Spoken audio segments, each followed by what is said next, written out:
शरीर में दो जीव रह सकते हैं। और वो बाकायदा बताते हैं, इसी आधार पर वो भूत बताते हैं कि भाई जब आपका जो पूरा का पूरा शरीर, जब आप डरे हुए होते हो तो आपकी जो चेतना है वो सिकुड़ती है। तो चेतना जब सिकुड़ती है तो जीव एक तरह से सिंक होता है, तो वहां पे जगह बन जाती है बॉडी, तो वहां पे दूसरा जीव आके घुस सकता है। ये ही भूत आना है। तो आज हम स्टार्ट कर रहे हैं जॉन लॉक। जॉन लॉक ने जिस फिलोसफी को अपनाया, जिस मेथड को अपनाया, वो मेथड था एम्पिरिसिज्म, यानी अनुभववाद, यानी एक्सपीरियंस। ठीक है। और ये मेथड बेस्ड था साइंटिफिक मेथडोलॉजी पे, जिसे बोला जाता है इंडक्शन, आगमन विधि। और आगमन विधि को वैसे तो बहुत पहले से चली आ रही थी, लेकिन आगमन विधि को सस्टेन करने का काम, उसको स्टेब्लिश करने का काम, उसको स्ट्रक्चर करने का काम किया फ्रांसिस बेकन ने। तो अनुभववादी दर्शन के जनक फ्रांसिस बेकन माने जाते हैं, ना कि जॉन लॉक। फ्रांसिस बेकन ने एक पुस्तक लिखी, नोवम ऑर्गेनन, और अरस्तू ने जो बुक लिखी थी लॉजिक की, उसका नाम था ऑर्गेनन।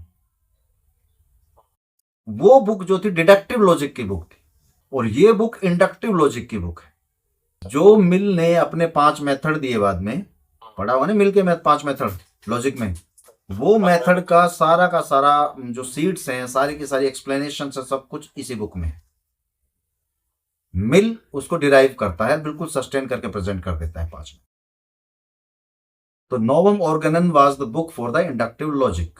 और इस बुक की प्रीफेस में ही फ्रांसिस बेकन लिखते हैं कि वो लोग जिन्होंने ये मान लिया है कि सब कुछ पहले ही है, सारा इसेंस पहले है, अब कुछ नहीं कर सकते, सब कुछ हो चुका है, उसी पे सब डिपेंड कर रहा है, लाइक रिलीजियस थिंकिंग। और वो फिलोसफीज जो कहती हैं इसेंस प्रीसीड्स एग्जिस्टेंस, उनके लिए कमेंट किया उसने कि उन्होंने मानव सभ्यता के ज्ञान विज्ञान, मानव बुद्धि, मानव विवेक को बहुत ज्यादा नुकसान पहुंचाया। और दूसरी साइड वो लोग जिन्होंने ये मान के चले कि नहीं, सेंस कुछ नहीं है, सब कुछ आगे है और खोजना है, और वो इस सोच के खोज में लग गए, उन लोगों ने मानव सभ्यता को बहुत ही पुरस्कृत किया है एक तरह से। तो इंडक्टिव मेथड आगे देखता है, डिडक्टिव मेथड सब कुछ पीछे देखता है। क्लियर? तो वहीं से जॉन लॉक उसके बाद उसी मेथड को अपना के जॉन लॉक ने अपनी फिलोसफी रखी। सबसे पहले जॉन लॉक पे बात करते हैं। तो जॉन लॉक को अगर रैशनलिज्म को डिमोलिश करना है, खत्म करना है, रैशनलिज्म को चैलेंज करना है, क्रिटिसाइज करना है, तो वो रैशनलिज्म की एक एक पॉइंट को उठा के क्रिटिसाइज कितना भी करे, उससे कोई फायदा नहीं होगा। हमें किसी सिस्टम को क्रिटिसाइज करना हो तो हमें सिस्टम के मूल को पकड़ना चाहिए, जड़ को पकड़ना चाहिए। अच्छा, तो सबसे पहला तो ये जो प्रिंसिपल है, ये सपोर्ट करता है वैज्ञानिक वस्तु स्वातंत्र्यवाद, यानी कि the world, the things are independent, they are not dependent on our mind, जैसे कि रेशनलिस्ट मानते थे। हालांकि देकार्ते थिंग्स को इंडिपेंडेंट मानता था, यथार्थवादी था, रियलिस्ट था, एक्सटर्नल वर्ल्ड का अस्तित्व मानता था, और इसमें जो चेंजेबिलिटी थी, इस चेंजेबिलिटी का रीजन देते हुए कहता था कि ठीक है, ये फेक लगता है, ये डाउटफुल है, बट गॉड को ये धोखा नहीं हो सकता। जो वर्ल्ड एग्जिस्ट कर रहा है वो रियल है, वो धोखा नहीं हो सकता, क्योंकि गॉड को धोखा देने का क्या रीजन है? ईश्वर धोखेबाज नहीं होगा, क्योंकि धोखेबाज और ईश्वर में कंट्राडिक्टरी संबंध है। बाह्य जगत अस्तित्व रखता है, लेकिन उसकी नॉलेज, उसके इसेंस सारी मेंटल है, वो माइंड पे है। ठीक है। लेकिन इन्होंने कहा कि ना भाई, आपके मेंटल पे, आपके माइंड पे कुछ नहीं है, everything is independent in external world, and this world is real, not dependent on your mentality or on your mind or in your on your innate ideas. वस्तुओं का अनुभव प्रत्यय और विचारों के रूप में मन पर अंकित हो जाता है। इस प्रकार हमें वस्तुओं का ज्ञान उनके अनुभव से होता है, प्रत्यक्ष नहीं होता है। ये विचार वस्तु ना होकर उनके प्रतिनिधि और प्रतीक मात्र होते हैं। लोक का मत प्रतीकवाद भी कहा जाता है। ठीक है, यानी कि जो चीजें होती हैं, वो जो चीजें होती हैं उनका जो एक्सपीरियंस होता है, सेंस होता है, सेंसेशन होता है, उनकी जो सेंसिबिलिटी होती है, उससे जो क्वालिटीज मिलती है वो क्वालिटीज हमारे माइंड पे चिपक जाती है, और वो क्वालिटी हमारे माइंड पे चिपक जाती है, वही हमारे नॉलेज का बेस है। ध्यान रखना, हमारे नॉलेज का बेस लॉक की फिलोसॉफी में वस्तुएं नहीं है, और किसी भी रैशनल एम्पिरिसिस्ट फिलोसोफर की फिलोसॉफी में नॉलेज का सोर्स वस्तुएं नहीं है, बल्कि हमारे सेंसेस हैं। ठीक है, अब वो सेंसेस से हम आइडिया लेते हैं, सेंस डेटा लेते हैं, इंप्रेशन लेते हैं, क्या लेते हैं, वो सबका अलग अलग है। जॉन लॉक अनुभववाद के जनक माने जाते हैं। इनके अनुसार जन्म के समय बालक का मन कोरी पट्टी यानी ब्लैंक टेबलेट, जिसे उसने टेबुला रासा बोला है, के समान होता है, ये पता ही होगा। बुद्धि में ऐसा कुछ नहीं है जो पहले इंद्रियों में नहीं था, स्टेटमेंट है। बुद्धि में ऐसा कुछ नहीं जो पहले इंद्रियों में नहीं था, और एक स्टेटमेंट ऐसी ही अभी कुछ दिन पहले हम पढ़ के गए कि इंद्रियों में ऐसा कुछ नहीं, बुद्धि क्या बोलते हैं, हाँ, जो सेम स्टेटमेंट शायद उसकी थी, किसी सेंट की थी, उसकी थी एक्विनास की। ठीक, ऐसे कंसर्निंग ह्यूमन अंडरस्टैंडिंग, लोक के दर्शन और विज्ञान का संपूर्ण ज्ञान उनकी इस पुस्तक में समाहित है। अब एक बुक ऐसी ही डेविड ह्यूम की है, ऐसे कंसर्निंग ह्यूमन अंडरस्टैंडिंग इसकी है, और उसकी है इंक्वायरी कंसर्निंग ह्यूमन अंडरस्टैंडिंग। ये डिफरेंस ध्यान रखना, ये कई बार पूछा जाता है। सो जॉन लोग निम्नलिखित तर्कों के आधार पर, अब मैंने जैसे बताया, अगर आपको किसी थियरी को काटना है, किसी सिद्धांत को काटना है, किसी फिलोसॉफी को काटना है, तो आप उसकी जड़ पर अटैक कीजिए। तो जॉन लोग ने उस जड़ पर अटैक किया, और वो जड़ थे इन्नेट आइडियाज। जन्मजात प्रत्ययों के अगेंस्ट अगर वो आर्गुमेंट देने में सफल हो गया तो समझ लो उसने रेशनलिज्म का किला ढा दिया। यदि जन्म से पहले ही मन में जन्मजात प्रत्यय मौजूद है, और यदि वे सार्वभौमिक, तो उन्हें सभी मनों में समान रूप से समाहित होना चाहिए, परंतु बच्चों, मूर्खों और अशिक्षित व्यक्तियों के मन में वे नहीं पाए जाते। ईश्वर और कार्य कारण जैसे विचार उनके मन में नहीं पाए जाते। अगर इसका अस्तित्व है तो उनके प्रति लोगों को जागरूक भी होना चाहिए, लेकिन ऐसा नहीं है। लोग कहते हैं एक ही चीज का होना और न होना असंभव है, कि सफेद काला नहीं है, वह वर्ग है, एक व्रत नहीं है, वह पीलापन मिठास नहीं। भाई एक चीज अगर सत्य है तो वो एक ही साइड सत्य है, दोनों साइड कोई चीज कंट्राडिक्शन में सत्य नहीं हो सकती। या तो वर्ग वर्ग है या वर्ग व्रत है, और वर्ग व्रत नहीं हो सकता क्योंकि पहले से वर्ग है। ठीक है, जो पीलापन मिठास नहीं है, अब पीलापन अलग क्वालिटी चीज है, मिठास अलग चीज है, वो दोनों नहीं हो सकते। कहने का मतलब वो कह रहा है कि अगर भाई ये इन्नेट आइडियाज के रूप में ही होता है तो ये बच्चों और मूर्खों को होना चाहिए था। लोग कहता है कि we have three principles in logic, जो विचार के तीन नियमों के नाम से जाने जाते हैं: law of identity, law of non contradiction and law of excluded middle. लोग कहते हैं it is the laughing stock when we say कि बच्चा डिफरेंस जो है लैपटॉप और मोबाइल के बीच का डिफरेंस बच्चे को भी पता है, रोटी और मिर्च और नमक के बीच का डिफरेंस छोटे से बच्चे को पता होता है, दूध और शराब के बीच का डिफरेंस भी उस बच्चे को पता होता है, कड़वे और मीठे का डिफरेंस भी उस बच्चे को पता होता है। तो आप ये कह रहे हैं कि वो डिफरेंस उसे इस वजह से पता है कि उसके बुद्धि में पहले से तीन नियम दिए गए हैं विचार के। It is a laughing stroke कि बच्चा उन नियमों की वजह से वो डिफरेंस जान रहा है, या इक्वलिटी जान रहा है, दो चीजों को समान देख रहा है तो नियमों की वजह से देख रहा है। बच्चे को नियम पता है। It is a laughing just nothing, it's a joke. बच्चा अनुभव से जान रहा है कि ये चीजें अलग अलग हैं या ये चीजें एक जैसी हैं, उसमें नियम काम नहीं कर रहे हैं। नियम काम कर रहे होते तो बच्चा पहले नियमों को जानता और नियमों को यूज करके समझता कि ये अलग अलग है। Got the point. दूसरे प्रत्यय सार्वभौमिक हो सकते हैं, लेकिन उनकी सार्वभौमिकता उन्हें जन्मजात सिद्ध नहीं करती। सभी व्यक्तियों के प्रत्यय एक जैसे हो सकते हैं। उदाहरण के लिए आग के बारे में सभी लोगों का एक ही विचार हो सकता है, लेकिन यह अनुभव से प्राप्त होता है, उन्हें जन्मजात नहीं दिया जाता। इसी प्रकार हमारी परंपराएं पीढ़ियों से चली आ रही है, लेकिन प्रदान की जाती हैं अनुभव के माध्यम से। वे जन्मजात अस्तित्व में नहीं है। यदि विचार जन्मजात नहीं तो नियम और कानून कैसे जन्मजात हो सकते हैं? वे विचारों की संरचना के माध्यम से इस तरह से तैयार किए जाते हैं। प्रत्येक जगह पे एक देश से दूसरे देश में जाओ, नियम कानून बदल जाते हैं, यानी कि हमारी मान्यताएं बदल जाती, हमारी नैतिक अवधारणाएं बदल जाती। एक गांव से दूसरे गांव में जाते हो, कई त्योहार बदल जाते हैं, सोचने का तरीका बदल जाता है। एक स्टेट से दूसरे स्टेट में जाओ, आपकी जो कल्चर है वो बदल जाते हैं। तो भाई अगर ये पहले से बुद्धि में दिया होता तो सबका एक जैसा होता, इसमें डिफरेंस क्यों आ रहा है? एक जैसे विचार हो सकते हैं व्यक्तियों के, कोई बड़ी बात नहीं है, लेकिन वो विचार अनुभव से आते हैं, यानी कि लाइक आग के बारे में पूरे यूनिवर्स के जो मनुष्य हैं उन सबका एक जैसा विचार है कि वो जलाती है। बट क्या उन्होंने आग को आग में हाथ डालने से पहले उन्हें पता था कि जलाती है? अगर ऐसा है तो आग की खोज से पहले आदि मानव को पता था, लेकिन आग की तो खोज बताई जाती है ना, तो इसका मतलब तो अनुभव से आया। और अगर एरिया चेंज होते ही, कंट्री चेंज होते ही, स्टेट चेंज होते ही, नेशन चेंज होते ही, विलेज चेंज होते ही, एंड बेसिकली प्लेस चेंज होते ही अगर आपका कल्चर, आपका एथिक्स, आपकी वैल्यूज सब चेंज हो जाती हैं, दैट मीन्स वो एक्सपीरियंस से आती हैं, वो विचार एक्सपीरियंस से आते हैं और उनसे वो चीजें बनती हैं, वो इननेट नहीं। ठीक है। तीसरा वो कहता है तथाकथित सार्वभौमिक सत्य विशेष अनुभव से प्रेरित होते हैं। उदाहरण के लिए एक पत्थर कठोर या तथ्य सामान्य नहीं होकर विशेष अनुभव से सामान्य हो जाता है। इसके अलावा प्रत्येक व्यक्ति जो एक सत्य प्रतिज्ञप्ति को सामान्य प्रतिज्ञप्ति के रूप में घोषित करता है, उस प्रतिज्ञप्ति को विशेष रूप से अनुभव से जानता है, इसलिए वह सत्य प्रतिज्ञप्ति के संबंध में दूसरों के बारे में निश्चित नहीं हो सकता। उनके लिए सामान्य है, विशेष है। इस प्रकार प्रत्येक अनुभव विशिष्ट होता है। प्रत्येक व्यक्ति विशिष्ट अनुभव लेता है, लेकिन वो उस अनुभव के रिपीटिशन के कारण उसे सामान्य समझने लग जाता है, और उसे सामान्य समझकर उस तरह की परिस्थिति में वो उसी तरह का एक्शन और उसी तरह का चुनाव करता है जो उसने पहले किया था, और वो सक्सेसफुल होता है। तो आप क्लेम कर देते हो कि ये पहले से बुद्धि में दिया गया है।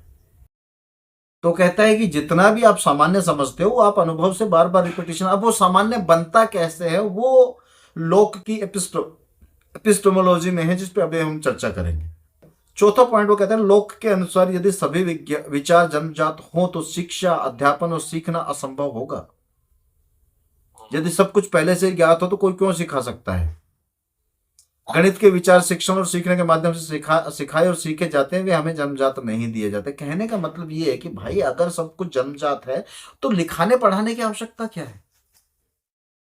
भाई मुझे किसी को सिखाना है कि भाई दाल ऐसे बनती है, कुकिंग में मुझे किसी को सिखाना है, किसी होम साइंस की बच्ची को सिखाना है कि दाल ऐसे बनती है, तो मैं उसके सामने दाल रखूंगा और उसकी बुद्धि से एकदम से खुल जाएगा कि ये ऐसे बनी। लेकिन ऐसा तो नहीं होता, कुकिंग तो सिखानी पड़ती है। सिमिलरली चलो ठीक है, वो कहता है कि चलो ठीक है, मैं अगर ये भी मान लूं कि चलो ये इन्नेट दिया गया है, आप एक एक चीज को सीखते हो तो सामान्य हो जाती है, आपके विचार में इन्नेट रूप से दिया गया है, तो मुझे एक बात बता दो, ये जगत की वस्तुएं तो चलो इनमें चेंजेबिलिटी है, परिवर्तन है, ये टेम्पोरल है, आपके वो जन्मजात आपके फिक्स रहते हैं, तो आप उनके अकॉर्डिंग इनको जज करते हो, तो ये चेंजेबिलिटी है, तो इससे वो नहीं आ सकती सर्टेनिटी, तो सर्टेनिटी प्रीफिक्स है। तो वो कहता है कि चलो ठीक है, मैथमेटिक्स तो अवेलेबल नहीं है वर्ल्ड में, वो तो सिर्फ मेंटल है। मैथमेटिक्स तो मेंटल ही है, मतलब माइंड पे ही है ना, वो तो गुणात्मक है, वर्चुअल है। तो बोलो वो वर्ल्ड में नहीं है, इसका मतलब आपके अनुसार वो एक्सपीरियंस से नहीं आ रहा, बोलो वो क्यों सिखाना पड़ रहा है? वो तो खुद ब खुद ही खुल जाना चाहिए था, क्योंकि वो तो एग्जिस्ट भी नहीं कर रहा है। वो क्यों सिखाना पड़ रहा है? वो सिखाना पड़ रहा है, ये इस बात का प्रमाण है कि वो अनुभव ही सिखाता है। ठीक है। वह अनुभव को अनुभूति और प्रतिबिंब की दोहरी प्रक्रिया में विभाजित करता है। भौतिक इंद्रियों के माध्यम से बाहरी अनुभव संवेदना है और मन में आंतरिक अनुभव प्रतिबिंब है। संवेदना बाह्य वस्तुओं, एक सेकंड, अब दो टर्मिनोलॉजी को तुम लोग दो टर्म्स को समझ लेना, एक सेंसेशन और एक रिफ्लेक्शन। सेंसेशन वो संवेदना को कह रहा है और रिफ्लेक्शन कह रहा है वो प्रतिबिंब को। तो दो तरह से हमारा ज्ञान बनता है, एक सेंसेशन से, एक रिफ्लेक्शन से। सेंसेशन वो है जो इंद्रियों से हमें मिलता है, जिसे हम इमीडिएट परसेप्शन बोलते हैं। ठीक है। वो आइडियाज जो सेंसेशन में हमें इंद्रियों से मिलते हैं वो हमारे अंदर मन में प्रवेश करते हैं, और जब मन में वो मन की भूमिका के साथ प्रकट होते हैं तो वो रिफ्लेक्शन होता है, क्योंकि वही रिफ्लेक्ट होते हैं फिर मन में, और वो रिफ्लेक्शन के माध्यम से हमारा ज्ञान बनते हैं। ज्ञान बनता आइडिया ही है। ठीक। संवेदन मन को कच्चा माल प्रदान करते हैं जिस पर मन प्रतिबिंबित करता है। मन का कार्य संवेदना के विशिष्ट प्रत्यय को संयोजित करना तथा उसके माध्यम से सामान्य परतों, अमूर्तीकरण की रचना करना है। विशेष परतों को प्राप्त करने में मन निष्क्रिय रहता है, लेकिन उसका सामान्यकरण करते समय सक्रिय हो जाता है। जो हमें संवेदना प्राप्त हो रही है, सेंसेशन हो रहा है, वो पर्टिकुलर आइडियाज का हो रहा है, हम उसे ले रहे हैं, और फिर मन अपनी भूमिका जब उस पर निभाता है, रिफ्लेक्शन करता है, तो उसे जब नॉलेज में कन्वर्ट करता है तो वो एब्स्ट्रैक्शन कर देता है उसका, अमूर्तीकरण कर देता है मन, यानी सामान्यकरण कर देता है। तो सामान्यकरण से हमारा ज्ञान बनता है। ज्ञान के प्राथमिक स्रोत के रूप में अनुभव या अनुभव को एक नए युग की शुरुआत थी और दर्शन के लिए एक और विधि का सूत्रपात था, अनुभवजन्य आगमनात्मक विधि, इंपीरिको इंडक्टिव मेथड। लोक ने भौतिक जगत के अस्तित्व को स्वीकार करते हुए वस्तु के गुणों को दो भागों में बांटा। मेटाफिजिक्स कर लेते हैं थोड़ी पहले इसकी। ये तो बहुत ज्यादा पढ़ा लिखा गया है सबके द्वारा, तो तुम्हें तो पता ही होगा। हमारे इस वर्ल्ड में दो तरह की क्वालिटी है, प्राइमरी क्वालिटीज, एक सेकेंडरी क्वालिटीज। प्राइमरी क्वालिटीज वो होती हैं जो वस्तु स्वयं के अंदर होती हैं, जैसे गति, विभिन्नता, कठोरता, ये वस्तु स्वयं के अंदर है, ठीक है। और द्वितीय क्वालिटी होती हैं जो कि वस्तु स्वयं के अंदर नहीं होती हैं, जिन्हें हम अपने इंद्रियों से परसीव करते हैं, जिसके माध्यम से हमें वस्तुओं का ज्ञान होता है। हमारे ज्ञान के आधार सेकेंडरी क्वालिटीज है, प्राइमरी क्वालिटीज नहीं। वो वस्तु स्वयं की है। हालांकि इमीडिएट आधार हमारा सेकेंडरी क्वालिटीज है, प्राइमरी क्वालिटीज का भी ज्ञान हमें होता है, ऐसी बात नहीं होता है, ठीक है। लोग वो आगे डिस्कस करते हैं। सेकेंडरी क्वालिटीज हमारे वैसे होता है, लेकिन सेकेंडरी क्वालिटीज प्राइमरी क्वालिटीज का बेसिक ज्ञान हमें नहीं होता, क्योंकि वो वस्तु की क्या बोलते हैं कि प्रॉपर्टीज हैं। तो सेकेंडरी क्वालिटीज जो हमारी 5 इंद्रियों से आती है, it is known to everybody. रंग, आकार, सुगंध, स्मेल है, और हमारा क्या बोलते हैं स्वर वगैरह, ये सेकेंडरी क्वालिटीज है। अब वो कहता है कि प्राथमिक और द्वितीय गुण गौण गुणों के लिए सभी लिए समान नहीं है। एक वस्तु एक के लिए ठंडी होती है, दूसरे के लिए गर्म भी हो सकती है। समय और स्थान पर निर्भर होने के कारण द्वितीय गुण प्रत्येक व्यक्ति के लिए भिन्न हो सकते हैं। सेकेंडरी क्वालिटीज टेम्परेरी इसलिए हैं, प्राइमरी क्वालिटीज सबके लिए समान होगी। गति सबके लिए एक जैसी होगी, प्रत्येक चीज की डाइवर्सिटी सबको एक जैसी दिखाई देगी सामान्य रूप में, तो इसका मतलब ये वस्तु में है। लेकिन सेकेंडरी क्वालिटीज गौण गुण जिन्हें बोला गया है, वो हमारे ऊपर डिपेंड करता है। एक ही व्यक्ति को एक चीज कठोर और कम कठोर और अधिक कठोर दिख सकती है, एक ही चीज व्यक्ति को कम टेस्टी ज्यादा टेस्टी हो सकती है, कुछ भी तो व्यक्ति पे डिपेंड कर रही है, इसीलिए तो टेम्पोरल है। समय और स्थान पर निर्भर होने के कारण द्वितीय गुण प्रत्येक व्यक्ति के लिए भिन्न भिन्न हो सकते हैं। प्राथमिक गुण आकार, रूप, लंबाई, ठोसपन, संख्या, गति इत्यादि, ये गुणों के नाम ध्यान रखना, पेपर में कई बार पूछ ले जाते हैं। सेकेंडरी तो याद रह जाते हैं, प्राथमिक भूल जाते हैं। तो प्राइमरी क्वालिटीज कौन सी है? आकार, रूप, लंबाई, ठोसपन, संख्या, गति। ये प्राथमिक इसलिए क्योंकि वस्तु स्वयं में है। सेकेंडरी क्वालिटीज रंग, शब्द, स्वाद, गंध आदि गौण गुण नए वस्तु में होते हैं। अच्छा, ये एक समस्या है, गौण गुण वस्तु में नहीं होते, तो गौण गुण क्या हमारे अंदर होते हैं? लॉक के अनुसार सॉल्व करना है। तो गौण गुण जो सेकेंडरी क्वालिटीज हैं वो वस्तु में होगी तो फिर वो अनचेंजेबल हो जाएगी, उन्हें हम जान नहीं पाएंगे, ठीक है। गुणों को ही जान पाएंगे, वस्तु को भी नहीं जान, मतलब उन गुणों को भी हम उन वस्तु के गुणों के अंतर्गत जान पाएंगे और फिर सबके लिए एक जैसे हो जाते हो। अगर मेरे अंदर है वो गुण गुण तो पोजीशन ये आ जाएगी कि वस्तु फिर बाह्य कोई है ही नहीं, मैं अपने अंदर से सब कुछ जान लूंगा, बर्कले वाली पोजीशन आ जाएगी। लॉक को इसका अनुमान था, तो लॉक ने कहा कि सेकेंडरी क्वालिटीज ना मेरे अंदर होती है ना वस्तु के अंदर होती, वो टेम्परल होती है, कंडीशनड होती है। जब भी वस्तु मेरे कांटेक्ट में आती है, मेरे परसेप्शन में आती है, मेरी सेंसिबिलिटी में आती है, मेरे अंदर वस्तु द्वारा सेकेंडरी क्वालिटीज उत्पन्न कर दी जाती है। वस्तु के अंदर वो गुण है नहीं, लेकिन मेरे ज्ञान का सोर्स वो सेकेंडरी क्वालिटीज ही है। तो वस्तु मेरे अंदर जो है, मेरे कांटेक्ट में आते ही मेरी इंद्रियों में उन गुणों को उत्पन्न कर देते हैं, जिससे मुझे उन वस्तुओं का ज्ञान होता है। वस्तु मेरे मन में उन गुणों को उत्पन्न कर देती है। प्राथमिक गुण हमारे लिए अज्ञात एवं अज्ञेय बने रहते हैं। यही कारण है कि बाह्य वस्तुएं वास्तविक अर्थों में हमारे लिए अज्ञात एवं अज्ञेय बनी रहती है। बाह्य जगत अज्ञात और अज्ञेय। I know not know what, John Locke की स्टेटमेंट है, मैं जानता हूं पर नहीं जानता क्या है, कंफ्यूजन है। तो प्राइमरी क्वालिटीज अगर हम जान जाएं तो हम वस्तु को जान जाएं।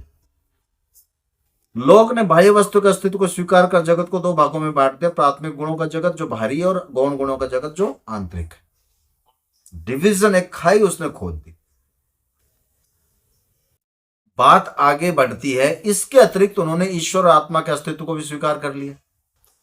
यद्यपि ईश्वर का अस्तित्व वो स्वीकार करता है किस बेस पर? डेमोन्स्ट्रेशन के बेस पर। वो दो चीजें ले आता है, एक इंट्यूशन, एक डेमोन्स्ट्रेशन। भाई अनुभव नहीं होता, ये दावा भी नहीं कर सकते। ये तो बर्कले उठाता ना मुद्दा,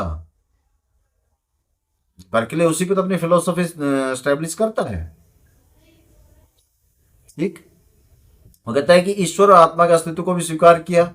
अब ईश्वर का अस्तित्व किस बेस पे स्वीकार करता है? डेमोन्स्ट्रेशन के बेस कि ये जो इतना बड़ा जगत बना पड़ा है, ये सब कुछ एक विचित्र चीजें हैं, इतनी वैरायटीज हैं, इतने वेरिएबल्स हैं, इतनी ज्यादा वियर्ड चीजें हैं चारों तरफ। ये डेमोन्स्ट्रेशन जो है वर्ल्ड का, ये प्रूव करता है कि इसका कोई क्रिएटर है।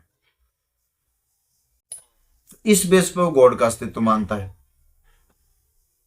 लेकिन वो आत्मा का अस्तित्व मानता है इंट्यूशन पे, कि मुझे मेरे अंतर्ज्ञान से पता लगता है कि मैं एक द्रव्य हूं, तो एक आत्मा है जो शरीर नहीं। लोक के अनुसार पदार्थ का अस्तित्व संवेदना से, मन का मन आत्मा का अस्तित्व अंतर्ज्ञान से, तथा ईश्वर का अस्तित्व प्रदर्शन से सिद्ध होता है। जगत की वस्तुओं का ज्ञान किससे? सेंसिबिलिटी से प्रूव होता है। तो भाई सेंसेशन हो रहा है हमें, तो डेफिनेटली कुछ है। आत्मा और मन का ज्ञान हमें इंट्यूशन से प्रूव होता है, और ईश्वर का ज्ञान डेमोन्स्ट्रेशन से प्रूव।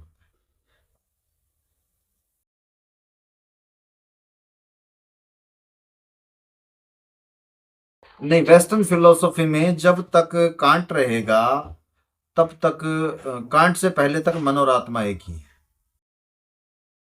ये समझो कि जो 6 फिलोसोफर्स हैं, रैशनलिस्ट और एम्पिरिसिस्ट, इनमें मन और आत्मा एक ही है, जिसे माइंड ही बोल के चल रहे हैं। हमारा ज्ञान प्रत्ययों से या विज्ञानों से बनता है। विज्ञान 2 प्रकार के हैं। अब ये थोड़ी उसकी एपिस्टेमोलॉजी करेंगे हम, 2-3 अगले पॉइंट्स हमारे उसके ज्ञान में मान सके। हमारा ज्ञान प्रत्ययों या विज्ञानों से बनता है, इसमें तो कोई डाउट नहीं है। विज्ञान 2 प्रकार के होते हैं, एक सरल और दूसरे मिश्र, यानी एक सिंपल दूसरे कॉम्प्लेक्स। सरल विज्ञान संवेदन या स्व संवेदन से या दोनों से आते हैं, यानी कि जो जो जो जो 2 तरह का आइडिया है। एक तो आइडिया है बिल्कुल सिंपल आइडियाज, और दूसरे आइडिया है कॉम्प्लेक्स आइडियाज। तो सिंपल आइडियाज जो होते हैं वो आते हैं हमारे सेंसेशन रिफ्लेक्शन से। ठीक है, सेंसेशन से मैं एक ही चीज को जानता हूं। अगर मैंने सुगंध ली है किसी चीज की, तो वो सुगंध ही है, और वो सुगंध मेरे मन में वो सिंगल ही सुगंध है, तो वो बार बार उससे सिंगल ही सुगंध रिफ्लेक्ट होगी। चाहे लाइक लहसुन की सुगंध, वो एक ही इंद्रिय से आई ना मेरे पास, और उसने मन में एक ही रूप बना रखा है। तो ये सेंसेशन रिफ्लेक्शन दोनों से ये सिंपल आइडियाज हमारे आते हैं। संवेदना को मनोविज्ञान से प्रत्यक्षीकरण भी कहा जाता है। मनो साइकोलॉजी में इसे हम परसेप्शन की क्रिया भी बोलते हैं। मिश्र विज्ञान, अब जो कॉम्प्लेक्स आइडियाज हैं वो बनते हैं सिंपल आइडियाज से। ठीक है, क्योंकि मन बनाता है कॉम्प्लेक्स, प्रत्यक्षीकरण को फाइनल रूप माइंड देता है।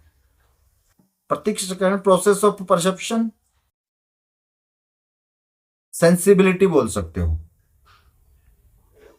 प्रत्यक्षीकरण पूरी प्रोसेस, मुझे इंद्रिय से डेटा मिला, मेरे मन ने उसमें अपना रिफ्लेक्ट किया, फिर मेरे मन ने उनका एक आइडिया बना दिया, पूरी प्रक्रिया प्रत्यक्षीकरण कहलाएगी। परसेप्शन बोल सकते हैं इसको, या परसेप्टिबिलिटी बोल सकते हैं। अब ये कह रहा है आत्मा सरल विज्ञानों को निष्क्रिय होकर ग्रहण करती है, यानी मन मेरा जो है, जो सिंपल आइडिया है, उसमें बिल्कुल सक्रिय नहीं होता है, वो ग्रहण कर लेता है, लेकिन कॉम्प्लेक्स आइडिया बनाने में मेरे मन की भूमिका आ जाती है। मेरा मन आइडियाज लेता नहीं है, मेरा मन आइडियाज को सिंथेसाइज करता है। किंतु आत्मा एक भी विज्ञान को उत्पन्न नहीं कर सकती। मेरे मन में क्षमता नहीं है किसी एक आइडिया को उत्पन्न कर दे। सरल विज्ञान मौलिक होते हैं, वे बाह्य, यानी कि जो सिंपल आइडियाज हैं वो पूरी तरह से फंडामेंटल होते हैं। वे बाह्य प्रत्यक्ष या अंतर प्रत्यक्ष या दोनों से प्राप्त किए जा सकते हैं। सरल विज्ञान 4 प्रकार के होते हैं, जो एक इंद्रिय से संवेदन से प्राप्त होते हैं, आत्मा में प्रवेश करते हैं, जैसे गंध, रस, रूप, शब्द। ये फर्स्ट वाला है। 4 प्रकार के हैं। एक जो सिंपल आइडिया जो एक इंद्रिय से प्राप्त होते हैं, जो एक से अधिक इंद्रियों संवेदन द्वारा आत्मा में प्रवेश करते हैं, वैसे विस्तार, आकार, गति। ये दूसरे वाला है। जो अंतःकरण के संवेदन से आत्मा में प्रविष्ट होते हैं, जैसे स्मृति, संदेह, विश्वास, संकल्प आदि। ठीक है, इन्हें कंपाउंड बोल सकते। और चौथे जो बाह्य इंद्रियों के संवेदन और अंतःकरण के संवेदन, इन दोनों द्वारा प्राप्त होते हैं, जैसे सुख दुख सत्ता शक्ति एकता क्रम आदि। तो फर्स्ट क्या है, दीज आर सिंपल आइडियाज। तो सिंपल आइडियाज चार तरह के। पहला जो एक इंद्रिय से मिले, दूसरा जो दो इंद्रियों से मिले, तीसरा जो कि जिसमें हमारी इमोशंस इंक्लूड नहीं, हमारे ब्रेन की कैपेबिलिटी है, like thinking, memory, doubt, trust, will, ये सब, इनमें इमोशंस का कोई रोल नहीं, बुद्धि का रोल। और जब हमारे इमोशंस आ जाते हैं तो वो चौथे प्रकार के सिंपल आइडियाज। ठीक है, अब उसने 6 स्टेप बताए हैं प्रत्यक्षीकरण के पूरे के। नॉलेज कैसे बनते, उसके 6 स्टेप उसने बताए हैं। तो ये चारों प्रकार भी याद कर लेने हैं और ये 6 स्टेप भी याद करने। 6 स्टेप बताए उसने, परसेप्शन, रिटेंशन, आपका discernment, comparison, composition, abstraction, abstraction and naming. सबसे पहले हम किसी चीज का परसेप्शन करते हैं, जिसे इमीडिएट परसेप्शन बोलते हैं, जिसमें मन बिल्कुल निष्क्रिय रहता है।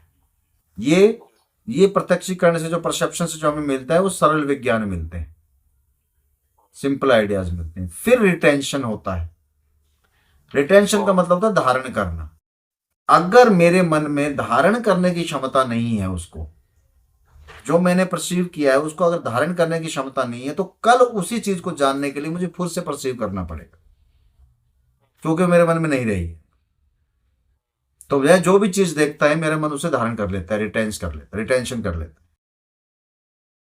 ठीक है, उसके बाद मेरे मन में डिसर्नमेंट की क्रिया होती है। डिसर्नमेंट का मतलब पृथक्करण। वो जिस चीज को परसीव कर रहा है और धारण कर रहा है, उसे वो एक एक अलग आइडिया के रूप में धारण कर रहा है, क्योंकि वो उसे सबसे अलग कर रहा है। ऑटोमेटिक ही उसने डिसर्नमेंट कर दिया। ठीक है, उसके बाद वो उसका वो क्या बोलते हैं, कंपैरिजन करता है।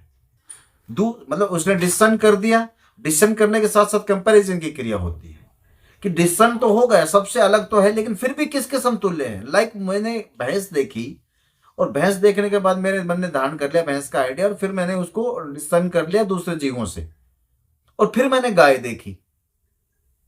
तो मैंने तीनों क्रिया तो करी, लेकिन चौथी क्रिया में कंपैरिजन किया ना कि भाई ये इसके समतुल्य है, लेकिन फिर भी इससे अलग है, तो दोनों घटनाएं घटी, तो मैं उसकी क्लास पशु की श्रेणी में कर देता हूं, दोनों की। पांचवें स्टेज पर वो कहता है कि फिर होता है आपका कंपोजिशन। यहां पे आइडिया जो है वो मिश्र बन कंपाउंड होते हैं या कॉम्प्लेक्स होते हैं।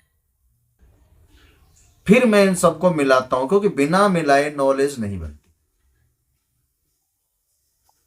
क्योंकि जब मैंने भैंस कहा, तो इसका जस्ट मतलब ये नहीं है कि मैं ऐसे सिर्फ उसे देखते ही भैंस बना दिया है। भाई उसके साथ उसका दूध देने की क्रिया भी है, उसे खाने की क्रिया भी है, उसके कलर, मतलब बहुत सी उसकी प्रक्रियाएं शामिल हैं। वो सारे आइडियाज हैं, वो सारे मैं कॉम्प्लेक्स करता हूँ, कंपोज करता हूँ, और फिर मैं करता हूँ एब्स्ट्रैक्शन। फिर उसका एक एब्स्ट्रैक्शन बन जाता है, बार बार रिपीटिशन से।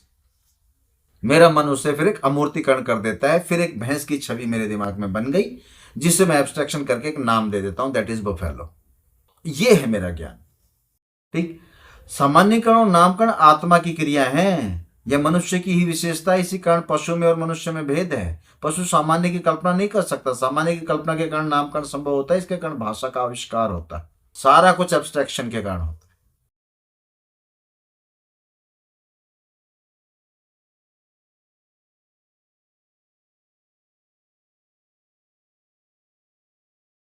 बहुत ज्यादा अंतर है। कांट जो है 12 कैटेगरीज बताने के साथ साथ कांट ज्ञान की 3 फैकल्टी बताता है। पहले there are 3 faculties, and that one is sensibility, second is imagination, and third is understanding. और कैटेगरीज तो अंडरस्टैंडिंग का भाग है। उसके बाद जो चौथी स्टेज वो बताता है, वो apperception, unity of apperception. ये 4 स्टेजेस से गुजर के जाके ज्ञान होता है। और ये चारों अपने अलग अलग, 3 तो अलग अलग फैकल्टी हैं, और ए परसेप्शन में I who as a doer as a knower, इसमें ऐसा डिस्टिंक्शन नहीं है। यहाँ तो सेंसिबिलिटी से स्टार्ट होके सारा 6 की एक स्टेज बता दी गई, ऑर्डर बता दिया गया है कि ज्ञान यहां से स्टार्ट होकर वहां खत्म होगा। लोक मिलाने वाले इसलिए सिद्ध नहीं होते कि लोक जो होते हैं वस्तु स्थित वस्तुओं को इंडिपेंडेंट मानते हैं, एग्जिस्ट मानते हैं। उन्होंने मना थोड़ी किया है इनकी तरह के इन्नेट पे डिपेंड कर रहा है। माना तब जाता जब ये इन्नेट में कुछ तो मान लेते। इन्होंने कहा टेबुलर रासा है, तो कैसे रिकंसाइलेशन कर देंगे। इन्होंने तो इंटरनल ऑर्डर बताया कि जिस तरह से ज्ञान होता है। दूसरा, कांट की जो चारों ये चीजें हैं, इसकी जो 4 चीजें, इनमें सिर्फ और सिर्फ विस्तार का अंतर नहीं है, इनमें प्रकार का भी अंतर है। उसमें सेंसिबिलिटी एक फैकल्टी है और इमेजिनेशन एक डिफरेंट काइंड की फैकल्टी है, और इनके इनके साथ एक चीज काम कर रही है जो स्पेस टाइम है, जो फैकल्टी नहीं है। वो मोड्स ऑफ इंट्यूशन है, मोड्स ऑफ सेंसिबिलिटी है, और वो 2 तरह से है, मोड्स ऑफ सेंसिबिलिटी भी है, मोड्स ऑफ इंट्यूशन भी है। वो इंद्रियों के साथ भी काम कर रहा है, वो मेरी इमेजिनेशन के साथ भी काम कर रहा है, फिर वो मेरी अंडरस्टैंडिंग के साथ भी काम कर रहा है, लास्ट में यूनिटी ऑफ परसेप्शन और अंडरस्टैंडिंग के बीच में भी उसने काम किया है, जिसे कांट ने शायद बोला है स्टिग्माटा, ऐसा कुछ बोला है, मैं नाम भूल रहा हूं।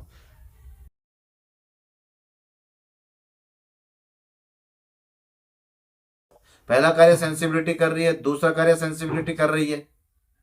यानी सबसे पहले हमारे को क्या हुआ, परसेप्शन हुआ, परसेप्शन के बाद हमने रिटेंशन किया। नहीं, पहला कार्य बुद्धि कर रही है, उसके बाद 5 कार्य मन कर रहा है। बस सॉरी, पहला कार्य सेंसिबिलिटी कर रही है और उसके बाद 5 कार्य बुद्धि कर रही है, मन कर रहा है। लेकिन धारण करने में भी मन जो है सक्रिय नहीं हो रहा है, मन सक्रिय हो रहा है जाके डिसर्नमेंट में। धारण करना उसका ऑटोमेटिक फीचर है।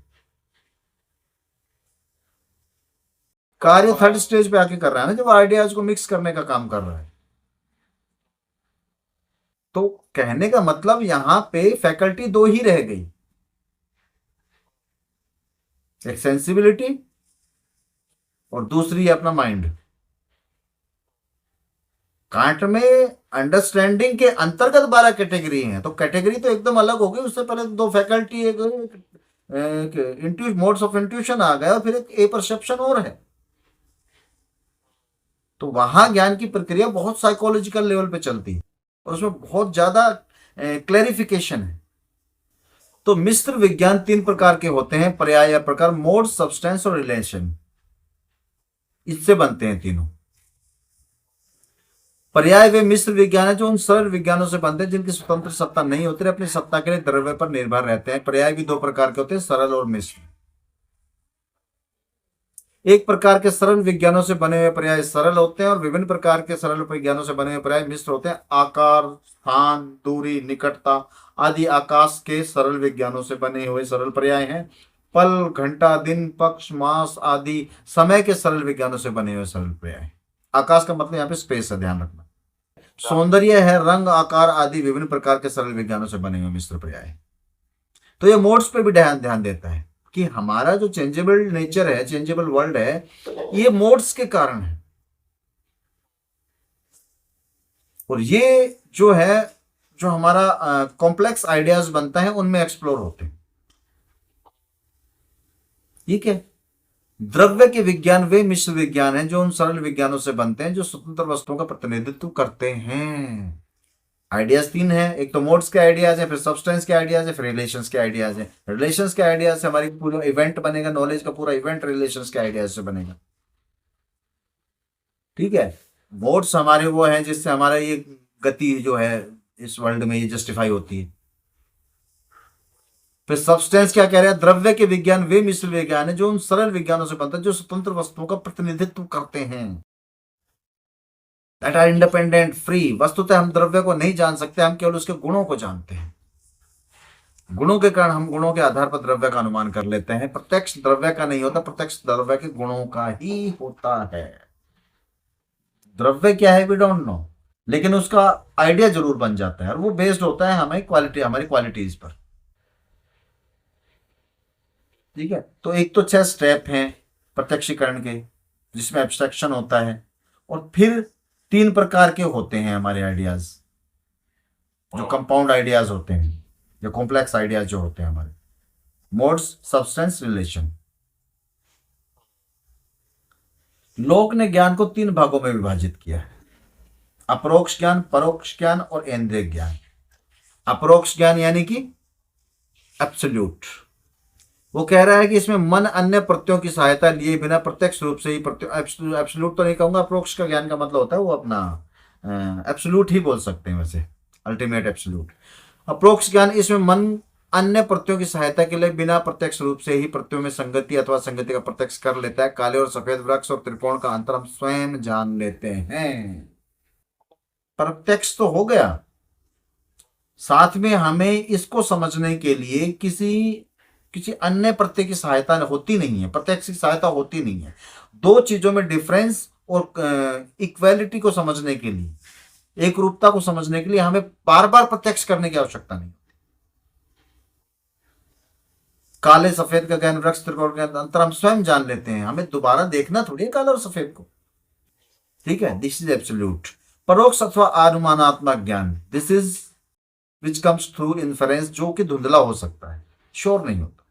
कभी कभी किन्हीं दो प्रत्ययों में प्रत्यक्ष संगति अथवा असंगति नहीं कर पाते हैं, इस प्रक्रिया में अन्य प्रत्ययों की मध्यस्थता की आवश्यकता होती है। यह इसलिए यह अनुमानात्मक ज्ञान होता है। कई बार आपको इंसिडेंट सुनते हो किसी से, कोई आपको कुछ बताता है और आपकी बुद्धि ऑटोमेटिक कहती है कि ना यार दया, यहां कुछ गड़बड़ है।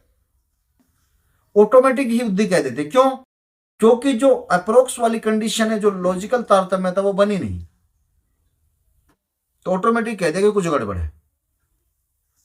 और उस गड़बड़ का मामला वहां पे जब पैदा होता है, तो फिर उससे अनुसंधान शुरू होता है, और अनुसंधान पूरा इन्फ्रेंस पे डिपेंड होता है।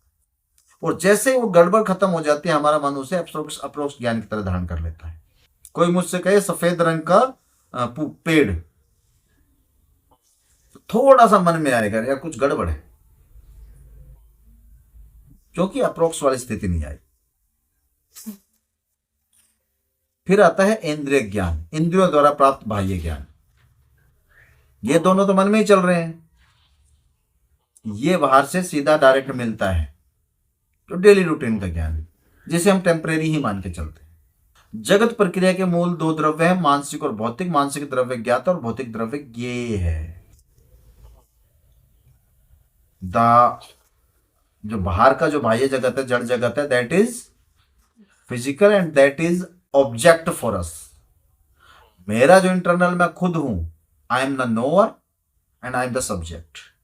तो ये दो है मूल 2 द्रव्य है, तो डिस्टिंक्शन तो उसने कर ही दिया, भौतिक और मानसिक।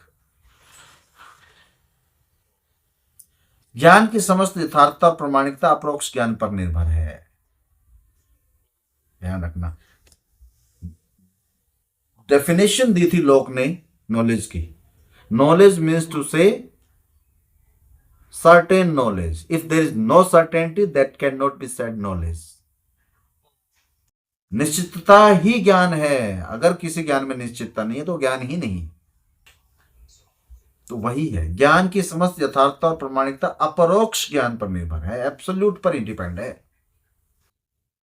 लॉक की फिलोसफी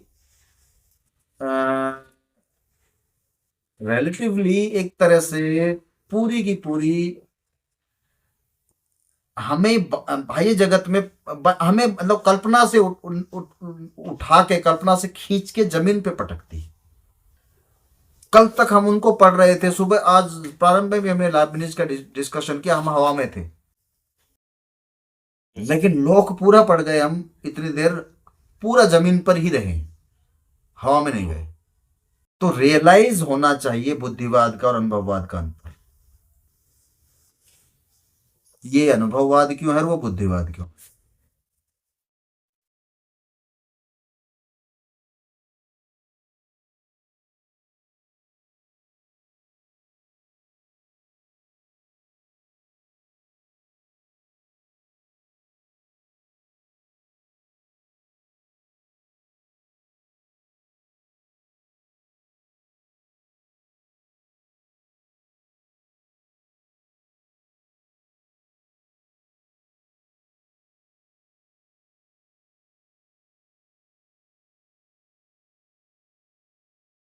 नहीं, फिलोसफी के हिसाब से समाधान हो जाएगा। इस क्वेश्चन का मैं यही आंसर देता कि ये साइकोलॉजिकल प्रॉब्लम है, और बेसिकली मैं सबको यही आंसर देता हूँ।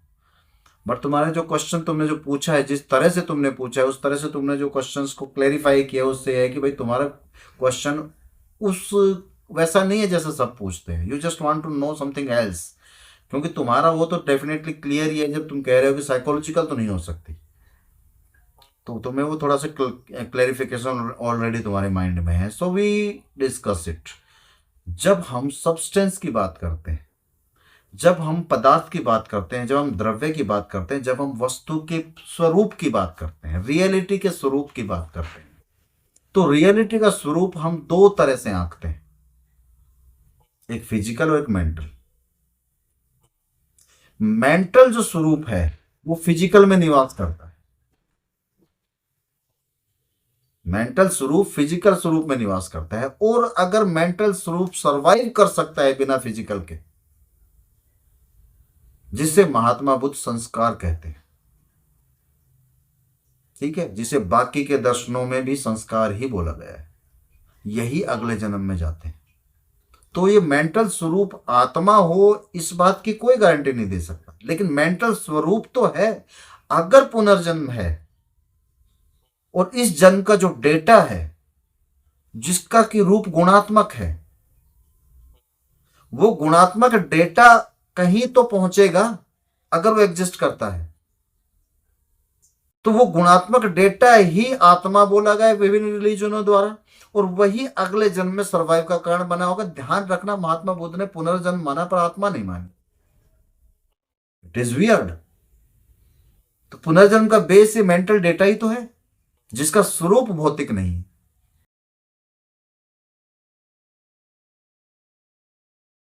साइंटिफिक इस तब होगा ना जब साइंस उसको पकड़ लेगा। अब साइंटिफिक इसलिए होगा कि साइकोलॉजी अगर साइंस मानी जाए तो साइंटिफिक ही है।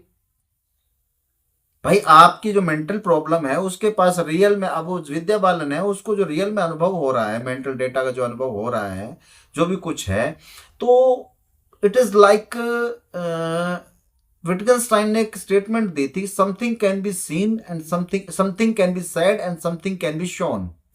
कुछ कहा जा सकता है, बताया जा सकता है, और कुछ सिर्फ दिखाया जा सकता है, जिसके बारे में कह कुछ नहीं सकते। और जो समथिंग कैन बी शोन है उसको उसने कहा है मिस्टिसिज्म, दे आर मिस्टिकल। तो साइकोलॉजी जब इस प्रॉब्लम को सॉल्व कर रही है ना, तो वो ये कह रही है कि भाई वो मेंटल डेटा किसी और का निकल कर तो उसमें नहीं आया था विद्या बालन में, तो उसकी खुद की मेंटेलिटी थी, वो तो अपने आप में इंडिविजुअल थी, कोई भूत तो उसमें घुसा नहीं था, उसका भ्रम था, उसका इल्यूजन था। तो वो इल्यूजन की वजह से उसे वो सब कुछ याद कैसे आ गया? चलो फिल्म में तो हम मान लें कि दैट वाज जस्ट इमेजिनेशन, वो सिर्फ एक क्या बोलते हैं उसको, स्टोरी टेलिंग टाइप के लिए जबरदस्ती डाल दिया गया। लेकिन तुमने एक एग्जाम्पल अगर उठाया किसी व्यक्ति का, मैंने देखा है ऐसा होता है रियल में, और सपोज रियल में होता है, तो उसका क्या बेस है कि भाई सामने वाला भूत तो घुसा नहीं उसमें, प्रॉब्लम तो साइकोलॉजिकल है, लेकिन वो क्रियाएं वो कैसे कर सकता है जबकि वो जानता भी नहीं।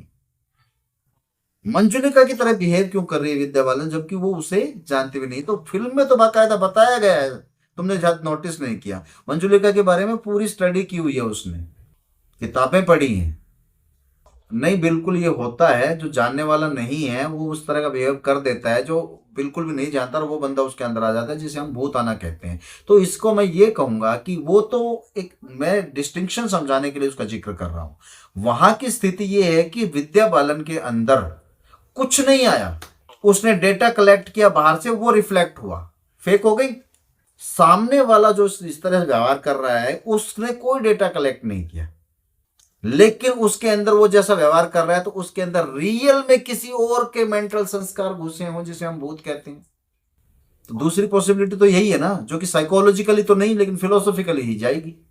साइकोलॉजिकली तो तब जाएगी जब वो कहे कि हाँ रियल में ऐसा कुछ एग्जिस्ट करता है, और साइकोलॉजी क्योंकि साइंस है तो मान नहीं सकता बिना एक्सपेरिमेंट के, बिना उसको डिटेक्ट किए। जैन फिलोसॉफी में यह बात आती है, एक ही शरीर में दो जीव रह सकते हैं, और वो बाकायदा बताते हैं, इसी आधार पर वो भूत बताते हैं कि भाई जब आपका जो पूरा का पूरा शरीर, जब आप डरे हुए होते हो तो आपकी जो चेतना है वो सिकुड़ती है, तो चेतना जब सिकुड़ती है तो जीव एक तरह से सिंक होता है, तो वहां पे जगह बन जाती है बॉडी, तो वहां पे दूसरा जीव आके घुस सकता है। ये ही भूत आना है, जैन में ये बोला गया है, जैन फिलोसॉफी। तो इसको हम ये कह सकते हैं कि अगर आप जीव न माने, आत्मा न माने, तो कम से कम मेंटल संस्कार मान लो, और मेंटल संस्कार एक पुंज के रूप में है, ठीक है, एंड दे आर अलाइव। हो सकता है उनका क्या मैकेनिज्म है, आई डोंट नो, तो वो किसी दूसरे में घुस सकता है। तो वहां पे फिलोसॉफिकल आंसर ही आएगा, साइकोलॉजिकल आंसर रियल वर्ल्ड का नहीं आ सकता, अगर ऐसी कंडीशन बनी है कि भाई किसी को कुछ नहीं पता, कोई डेटा नहीं कलेक्ट किया गया, बस उसके अंदर आया और उस तरह से व्यवहार वो करने लगा, तो फिर यही मानना पड़ेगा कि कोई डेटा आया है, फिर रियल में कुछ हुआ है। तो यही आधार है, फिलोसॉफिकल ही है। तो यही भूत को प्रूव करने का एक तरीका है, बट ये भूत का नेचर उस तरह से नहीं है जिस तरह से हम समझते हैं कि वो ऐसा और वो, ये नहीं प्रूव होता इससे। एक रिसर्च पड़ी हुई है यूट्यूब पे अभी भी, और वो रिसर्च थोड़े बहुत समय की नहीं है, लगभग 50-60 साल की रिसर्च है वो। 1957 के आसपास वो शुरू हुई थी, और अभी 2007 में 2009 में वो खत्म की है, और उसमें लगभग 100 से 150 लोगों ने पार्टिसिपेट किया, जिसमें से एक भी फिलोसोफर नहीं था, एक भी रिलीजियस पर्सन नहीं था, और उन्होंने लगभग 3000 केसेस पे एक्सपेरिमेंट किया। अब उसमें से बहुत से केसेस ट्रू पाए गए, 300 केसेस के तो ऐसे पाए गए, मतलब 300 के या 300 से कम रहे होंगे, आई डोंट एग्जैक्टली रिमेम्बर, जिनमें वो अंग अगले जन्म में कटा हुआ मिला, जो एक्सीडेंट के कारण उनका कट गया था पिछले जन्म में। वो रिसर्च आज भी पड़ी है, मैंने यूट्यूब पे देखा है वो 2-3 बार, लेकिन उसको मैं पूरा समझने के लिए टाइम नहीं निकाल पा रहा हूँ, उस पर मुझे वीडियो बनाना है। वहां पर मैं ये आर्गुमेंट लाऊंगा विटगेनस्टाइन वाला, something can be said and something can be shown. तो पुनर्जन्म दिखाया जा सकता है, विटगेनस्टाइन तो खुद कहता है कि हम इसके बारे में कुछ नहीं कह सकते, उसने वहीं पे स्टेटमेंट दे दी ना, if you speak meaningfully, otherwise throw it into the silence. भाई मैं कुछ नहीं कह सकता तो चुप रहूं ना, विवाद क्यों बढ़ा रहा हूं? That is mystery, that is mystical. तो विटगेनस्टाइन को इन केसेस का ध्यान था ना, वो रसल की तरह रेडिकल थोड़ी था, उसने बिल्कुल डिनाई कर दिया, देख के भी अनदेखा कर दिया। उनको इन केसेस का ध्यान था कि इस तरह के केसेस होते हैं, तो वो यही कहेगा कि यार ये मिस्टिकल है, और फिलोसॉफिकल इसके बारे में कुछ नहीं कह सकते, तो चुप रहे। उसने तो अपने नॉलेज की लाइन खींच दी थी ना, बाउंड्री बना दी थी।